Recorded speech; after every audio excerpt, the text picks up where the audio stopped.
Hey, I have Cassius Bosket, the CEO and founder of Recruiting Boost here. Cassius, what's going on, man?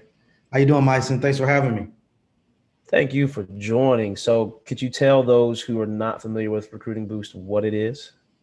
Yeah, so Recruiting Boost is an athletic college placement service. So we help high school athletes, junior college athletes, and transfer athletes navigate the recruiting process, get directly in front of college coaches, and ultimately earn scholarship opportunities. And we try to be very different than the big recruiting services. Everything we do is directly to college coaches. Via calls, texts, and social media. Myself and my staff were all former college coaches. And where have you coached? What is your experience? Yeah, so I spent 2 years as an assistant coach at Presbyterian College in Clinton, South Carolina, small Division I school. Spent 2 years on the staff at Miami University in Oxford, Ohio, in the MAC, and then spent 4 years as a student assistant as an undergrad at Clemson University under Brad Brownell. Wow, that is extensive. So, you spent some years at Presbyterian. What's the athlete's name that transferred to Baylor that just won a national championship? Adam Flo- Flagler. Did you coach him? I did not. No, no, Adam. So I finished at PC in 2017. I think Adam maybe got there in either 2018 or 2019. So that was a little bit after me. Got it. Okay. Okay. Yeah. And for you, what would you say? You said something about being different from the other recruiting services via phone calls, text messages. Is that the main difference? Are there any other differences from those big softwares or those big companies that promise recruiting success? Yeah, a lot of differences. So we don't do any databases. We don't do any cold emails. With me being a former coach, I know how many cold emails coaches are getting every day. It's very hard for them to take a look at many of them at all. And then we're not open enrollment, so we don't take on anybody that just calls and wants to sign up. We want to make sure that all the clients that we have the talent, have the level of talent to play at the college level. So a lot of those services, especially when you start talking about software, anybody can just go pay and sign up, and you got to do a lot of the stuff on your own. But we're a lot more hands on. We're reaching out to coaches directly on behalf of our clients, and we're only taking on kids we got full belief can sign and play at the next level. Got it. And what is that? How does that work with you and other recruiting services? You can't guarantee somebody a scholarship, correct? Correct. Yeah. So it is against NCAA rules to guarantee a scholarship. You cannot refund a client if they don't get a scholarship. But what I tell parents is if we're taking you on as a client, we have full confidence that we can help you get to the next level. But I can't call a school and say, hey, offer Myson tomorrow. Your film, your character, your skills and abilities will do that. It's our job to get your film directly in front of head coaches and decision makers to ultimately help you get to the scholarship level. But we have a 95% placement rate. So we feel really good about the services we offer. But per NCAA rules, you cannot guarantee a scholarship. How has COVID affected or impacted the next two, three recruiting classes? Man, a lot. How much time we got? However much time you have, I know it's a loaded Yeah, question. yeah. So the biggest thing is like Division I coaches haven't been able to get on the road and see people in person for basically a year. So they are having to go off of trust of people like us and scouts and scouting services, and they're having to do a lot of film evaluation and kind of take kids that they've never seen in person, which is very, very odd and a new thing for college basketball. But for a lot of high school kids in this year, 2021 especially. So if you're a college coach right now, I think there's maybe like 1,300 kids in the transfer portal. There's junior college kids that get this year of eligibility back. So, excuse me. So you can get a junior college kid that played 2 years at a junior college, graduates, but now he's going to have 3 years of eligibility at his next school because this year didn't count. You can get a freshman who's transferring from a 4 year school, who when he transfers to your school, he'll still have 4 years of eligibility. So he's no different than a high school kid right now. And then you got international kids, you got prep school kids, you got grad transfers. So the supply is unbelievable right now if you're a college coach. And in saying that, it's much, much harder, probably this year, maybe next year, a little bit less harder, but still very difficult to get a scholarship. I mean, that's the reality. It's a numbers game, and there are many more athletes out there than there are scholarship spots available. How much collateral damage is this? Do you think this is going to be until 2023, 2024? When do you see it ending? Yeah, so it's hard to say. This year has been brutal for high school kids. I think it'll lessen as we go on. But I think, by 2023, it should be all clear and back to normal. But there is talk of the NCAA allowing transfers to be eligible immediately. So that'll affect a lot as well. So it's just very hard to predict that, man. We'll just have to see how the legislation goes and what changes are implemented. You and I have talked about a few athletes who I'm sure you get this all the time. Some parents want their kid to go D1. They believe they should be D1, but they probably haven't gotten any Division 1 attention right now. Yeah. How do you respond to that? Yeah, well, we try to watch film and do a quick evaluation on any clients before they come on board. So we have an honest talk with the parents, and a lot of times it's uncomfortable because it can be a situation where um, our evaluation may be the first time that that parent has heard a true, honest evaluation. And the reason we do that is, we don't want anybody coming on board and having the thought process that we're going to help them get a Division 1 scholarship and it's just going to happen overnight. And then, we watch film and we're like, yeah, I think we can help them get a Division 2 spot. So we try to be upfront and honest with every client that comes on board and make sure that everybody's on the same page with, this is the level we're going to target. This is the level we think we'll be successful at. If you continue to improve, maybe we can go up a level, but we always try to have that conversation with parents and kids so that there's an expectation of what's realistic. And so I'm correct. I'm not missing anything. Division 1 full scholarships. They have about what 5, 6 maybe depends on the program and the year. Uh, Division 2 partial scholarships are allowed. Division 3 no athletic, but they can give academic scholarships. Is that how it usually works? That's exactly right. So Division 1, you are your full scholarship or no scholarship. That's just how it is. The only caveat for Division 1 is Ivy League. The Ivy League technically does not offer athletic scholarships. Is all academic and need based. But besides them, yes, everyone's full scholarship. Division 2, you could do partials. Division 3 is academic scholarships only. And then you got NAIA where you can do partials up to fulls if you want. You got JUCO where you can do partials up to full if you want. So it just completely depends on the level. What should those athletes who are graduating this year? What should they have been doing, or should they be doing? Should they be, you know, blasting out text messages, email, sending game film? I mean, what's the back door to this process versus the front door for those athletes who are trying to get into a college right now to play? What can they be doing Yeah, personally? yeah. I think personally, the most important thing is the easiest way is just social media, whether that be Twitter, having a clean bio, having your highlights links in your bio, having all your information, what year you are, your height, your position, what city, what high school, what AAU team.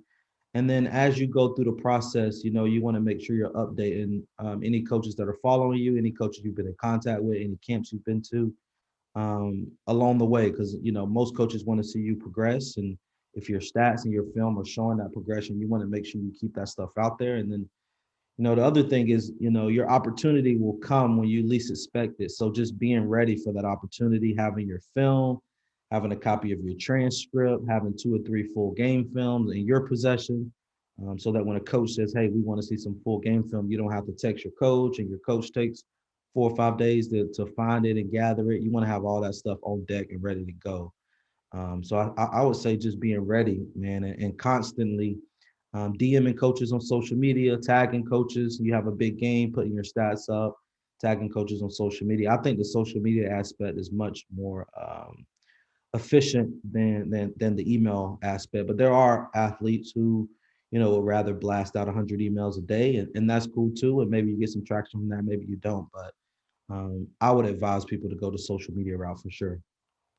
That's huge. And when you mentioned social media, what accounts have you seen that have the most credibility? Like the Phenom Hoops, the Hoop Scenes, the On the Radars. Those are just some of the southeastern companies I can think of. Yeah. What companies have you seen? What are the benefits of those companies, and which ones have the most credibility in your eyes? Yeah. So all those guys do a really good job. They're all they run events, so they're not recruiting services. So it's kind of a completely different realm from what I'm in. But if you do play in those events, those guys, all those guys, Hoop Scene, Phenom, Big Shots, all those guys do a really good job of marketing the kids that are in their events. So I don't know if I would say one is more credible than the other, but I would say that, if you play in those events and you're having a good game, those guys are usually going to use their platform. And some of them have 30,000, 40,000 Twitter followers to get your information out there. If you do have a good game and you don't see your stuff come across, it's definitely a good idea to maybe shoot them a message, or if you have contact for anybody that works in the program, shoot them a text and politely ask, if you can be featured on their social media. It's not something that you're entitled to, but if you're able to get on their platform, that's definitely a positive. And for these athletes, I had a parent ask the other day, you know, two parents. One thinks that scoring is most important, and this is a two guard. The other one thinks, scoring is important, but not as important as having a complete game, playing defense, getting steals, and there's case studies for, I think, a lot of them. Right, some athletes can just put the ball in the basket, but they don't play defense, and they get a lot of interest. Maybe another athlete does the same thing but doesn't get much interest. And I know it's situational, but for you, have you seen that coaches care more about how much an athlete scores or more about how much they produce in other stats as well? Yeah. So this is always a tricky topic, but in my opinion, the reality is it doesn't matter what the kid think is most important. It doesn't matter what I think is most important. It doesn't matter what your high school coach thinks is most important. It only matters what the head coach or the assistant coach who has the ability to offer you what they value. You know what I mean? So um, it is very it's very tricky to say, hey, scoring is most important 100% of the time, or having a complete game is most important 100% of the time. Most coaches are going to take a thorough look at all aspects of your game, and some coaches, this year we might really just need a guy that can fill it up, and that's what we're looking for. And next year we might need a guy that can really guard ball screens, a big man, and can rebound the ball, and that's what we're looking for. So it's completely dependent on the program and the individual coach. But I would just say, do what you do best. If you're a shooter, shoot the ball. If you're not a shooter, you rather be 1 for 2 from three than 0 for 4. You know what I mean? So if you're not a shooter, put it on the floor, take charges, do what you do. But it's very difficult to kind of have a general synopsis of what college coaches are looking for when you're comparing scoring versus making plays or defending or being a coach on the floor or knowing all the plays and things like that. It just completely depends on who you're being recruited by. That's a good point. And for you, what does the process look like for the athletes who join Recruiting Boost? I mean, I know you provide mentoring, provide a few other services. What does that look like for you and for an athlete? Yeah, so we just try to walk athletes through the recruiting process. So we get them on board, we take a look at their film, we get 1 or 2 full game films just to make sure that we are representing them accurately. We make sure we have their grades, everything we need. And then our packages include us reaching out to college coaches either once a week or once every 2 weeks, depending on the package they get. We do mentorship and advice for the parent and the kid to make sure kind of we're walking them through the process. They know what to expect. They know what to do, what not to do when talking to coaches, when going on visits. We do highlight videos to make sure that the athlete is representing themselves in the right way on the highlight film and kind of displaying what they need to display. We do transcript evaluations to make sure that the athlete is in the right classes, on pace to be an NCAA qualifier. Um, but the most important thing for us is just we want to have constant communication with college coaches on your behalf at the level that we feel like and that you've agreed that excuse me, that you are. You know what I mean? So if you're a Division 2 kid, we're just constantly, getting your film out to Division 2 colleges, getting feedback, hopefully getting you in communications with some Division 2 coaches. But it's important for parents to know it's not an overnight process. You don't sign up with us or any service, and unless you're 6'9" and you can jump from the free throw line, you're just not going to get offers tomorrow. It's a slow process.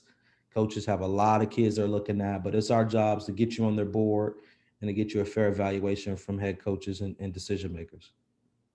It's a great point. And certain people I've brought to you, and I've been surprised at the lack of recruiting. Yeah, I know this year is definitely challenging, but it's taken a long time for them to get the attention and the recruiting that they feel is necessary, that I feel is deserved. But even then, sometimes it just does not come, and there's a reality that needs to be faced. But it seems like there always is hope, though, especially if they are someone that you are willing to work with, you are willing to look at. Obviously, you be willing to vouch for them until they get placed.